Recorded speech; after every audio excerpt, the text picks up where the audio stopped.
Hello, and welcome to Women in Business, where we interview entrepreneurs and senior managers and show you the strengths, successes, obstacles, and roadblocks women experience in business. Since I believe every person in business needs to be visible, I'd like to invite you to watch www.sob6, that's the number 6, tips.com, which will give you some valuable information should you get the call to be on radio or TV, which I think is extremely important. If you'd like to contact me personally, drop me a line at Gayle Carson, that's Gayle, Gayle Carson 13 at gmail.com, or go to my website, www.spunkyoldbroad.com, and sign up for my weekly newsletter. My guest today is Melinda Wittstock. She's a 4-time serial entrepreneur, acknowledged influencer and visionary in all things tech and media, and an award-winning journalist and host.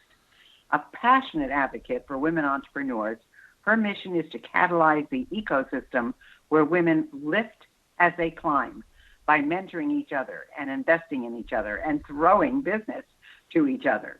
She's the host of the acclaimed and fast-growing Wings of Inspired Business podcast and of Verifeed, the social intelligence company that assures its clients a return on authenticity from social media engagement.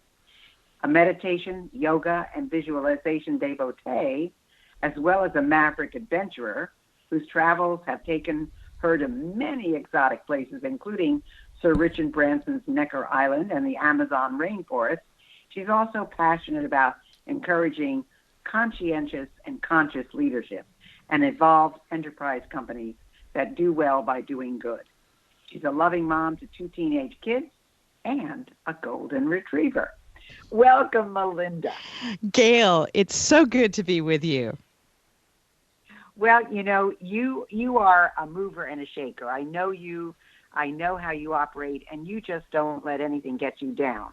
And, you so believe in women and entrepreneurship.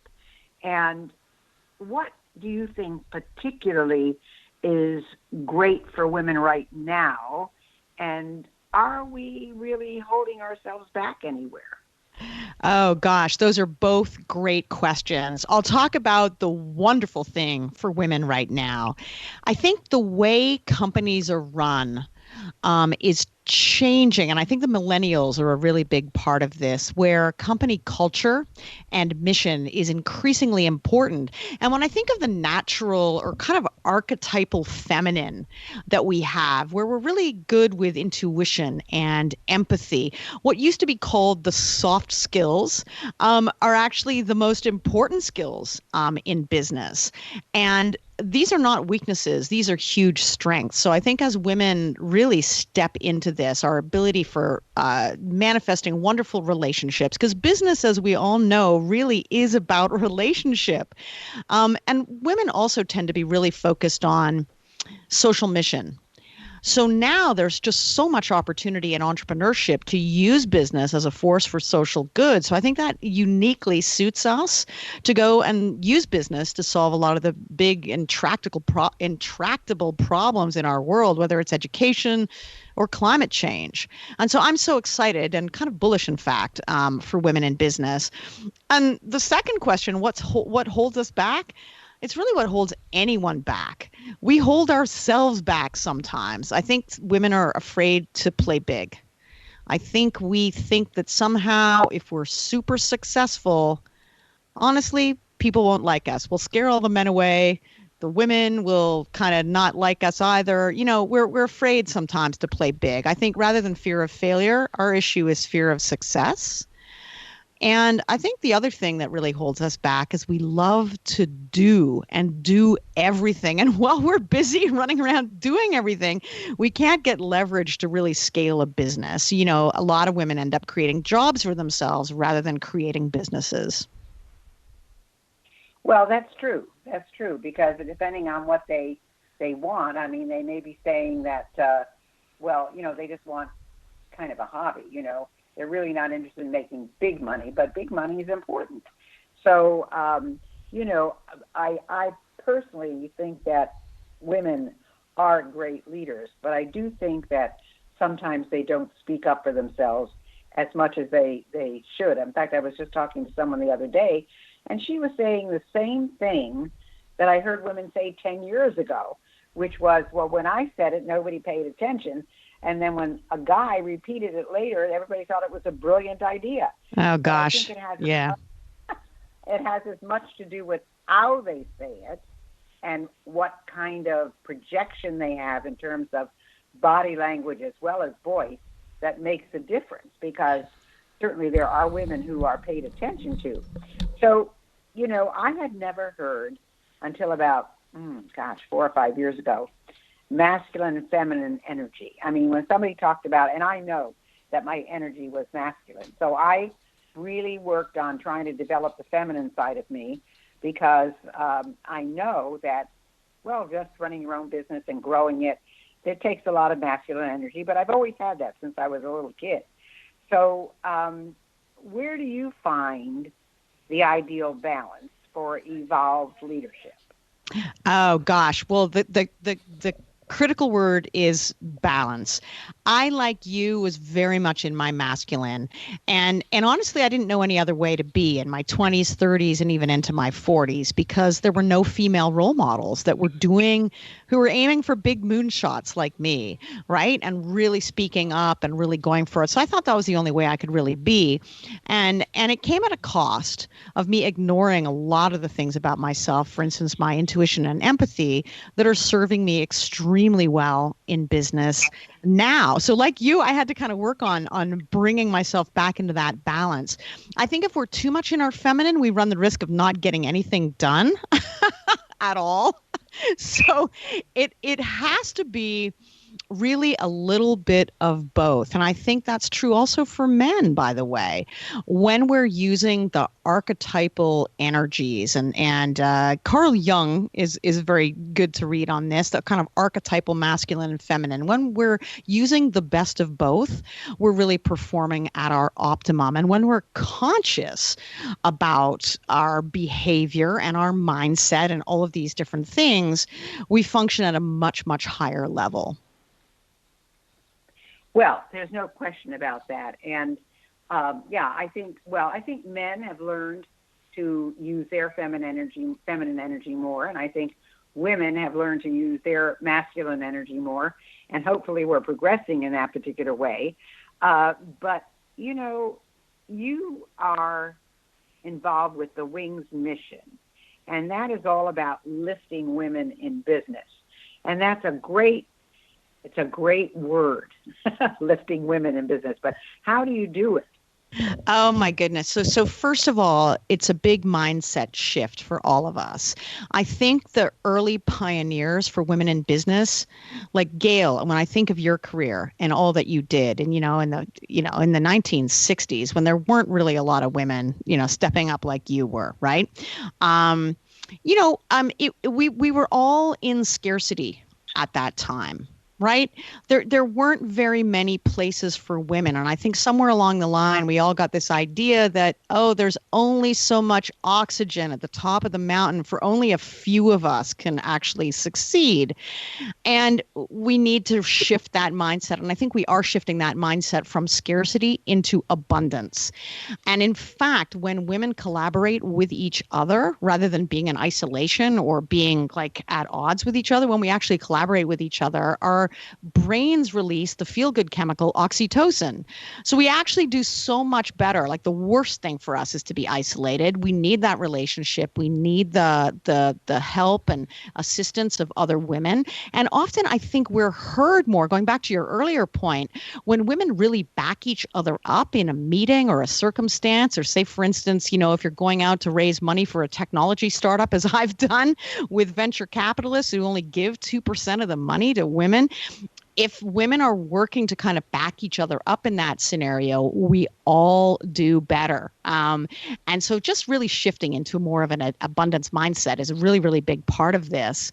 But it takes some doing, because I think we're all stuck a little bit still in that kind of subconscious thing. Like, if she does well, or maybe I won't do well. We got to scrap all of that. Well,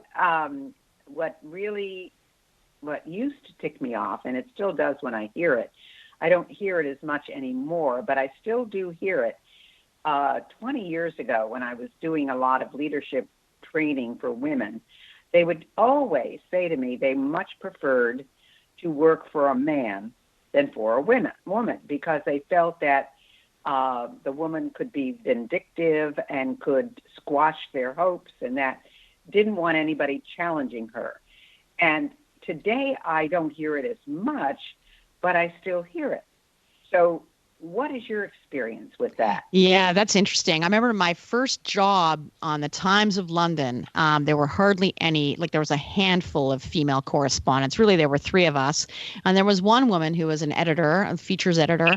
And, I'd always hoped that she'd be a mentor or support to me. If anything, she was like an enemy, like she tried to keep me down. And I think, again, it's that scarcity thing. When you're in scarcity, when you think there's only room for one, like it's kind of like the queen bee syndrome. If you think there's only room for one, then you're going to not help other people up. And so that was my early experience of women. I think that's really consistent. I think it is changing, but it's more subtle now. I do see that around. I see that around even in corporate America. There are studies that come out every now and again. There was one actually recently talking about this queen bee syndrome. If there's a queen bee, there's only room for one, and everyone else has to be a worker bee. All right. But the study showed that once there were more than 30% of women in management positions, that completely went away. So like all change, right, in society, it's kind of patchy. And I think, honestly, the women who are in positions of power, even if it was hard for them and the women above them didn't help them, that doesn't mean that they have to pay that negativity forward, right? Make it better for the women coming up, all around. There's plenty of space for everybody. Oh, well, there's no question that, you can't take bad incidents that have happened to you and then keep repeating them in your own life. There's no growth and no positivity in that. So absolutely. And women should be behind other women, unless, of course, they disagree or they don't think it's right. People can certainly express their opposition, but I do think it's important to support as many women as you possibly can. But you really, Melinda, were a pioneer. You built an app. You grew it to 3 million users in 8 months. You created a show for the BBC in England, and you had 20 million people watching you. Steve Jobs even told you that you asked the best questions when you interviewed him. Yeah, that was awesome. Yeah, my gosh. And you won more Murrows than anybody I know. You won for the Times, for the Guardian reporter, for being on BBC, for ABC News with Anderson Cooper, with CNBC, with MSNBC. So, what is your favorite? What is your very favorite thing that you've done, and what is your very favorite thing that you're doing?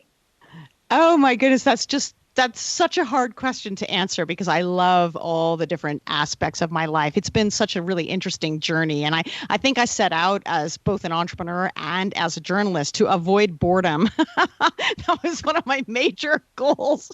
And I have surely done that. I think what's really on the journalism side of things, I really love to know where the story was going next. It was never enough for me simply to report. I really wanted to understand. I really wanted to illuminate and to empower other people to take the kind of action that they wanted to. I was such an idealist, about the journalism. So where I got the most satisfaction from that was really in helping people, where I would do a story that would result in some sort of positive outcome in society or uncover something that was unjust. Some of the big scoops and some of the big interviews that I did, gave me tremendous pleasure in that sense. It was really about a mission bigger than me. In entrepreneurship, really, it's the same thing. It's like that really wonderful feeling of being able to help someone else by solving a problem that they have. You know, like a lot of us have these ideas during the day, right? We think, oh God, somebody should do something about that. Right? Somebody. And so I'm the type of person who says, oh, okay, I guess I'll do it. Right. And a lot of, a lot of endeavors aren't necessarily the right idea or the right idea for the moment. It's very, very difficult being an entrepreneur. There's a lot of stuff that can go wrong. There's a lot of stuff beyond your control. But honestly, if I look back, I think some of the most interesting times are actually when I've been really challenged, when I've been having a really, it's been tricky to try and figure out something like the user experience on an iPhone app in 2010. That seems like ages ago in technology terms. But the delight of someone using something that you've created where it literally does bring delight to them or solves a problem for them. Yeah, that's terrific. Well, where is Melinda going now? I mean, what do you have on your plate? Oh my goodness. Well, I have a really big moonshot. I want to, and I will invest $10 million in female-run startups in the next 10 years. I just decided I was going to put that intention out there because women only get 2% of the available venture capital money in this country, and a lot of really promising businesses get starved of the growth capital they need. And so I'm very keen to encourage women not only in just helping each other and mentoring each other and promoting each other, but actually writing checks for each other. One of the things that was so frustrating to me as a technology entrepreneur in New York, say, is that I would go and I would meet with these incredibly wealthy women who'd have no problem writing a check to charity for millions of dollars. And that's great that they were doing that, but they would balk at like a $5,000 or a $10,000 check for a woman with a scalable company that was solving the same thing that the charity was solving, but doing it even better. And so there's a lot of education that has to happen to make women a lot more comfortable with investing. And so I'm excited about that. And really just the Wings mission.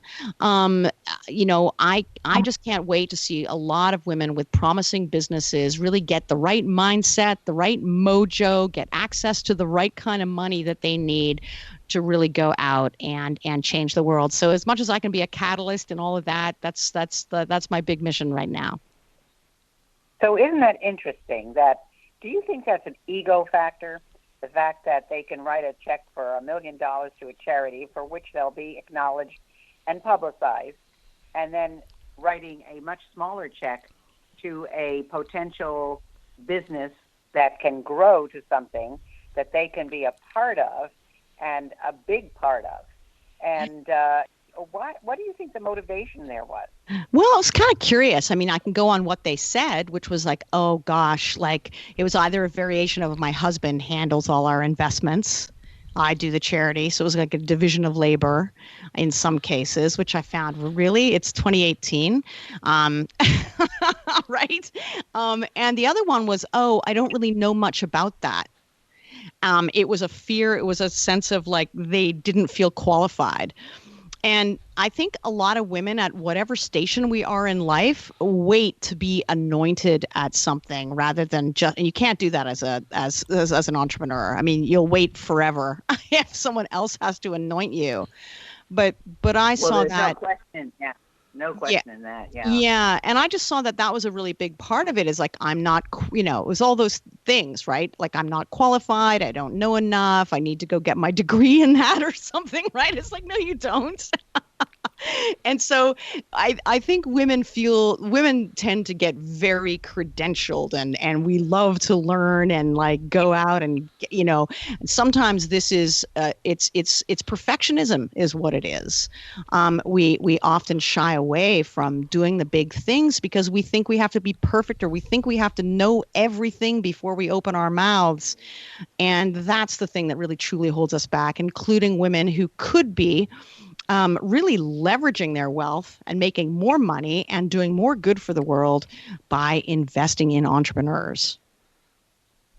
And in terms of the female entrepreneur, I certainly have met in the last half dozen years fabulous women doing fabulous things.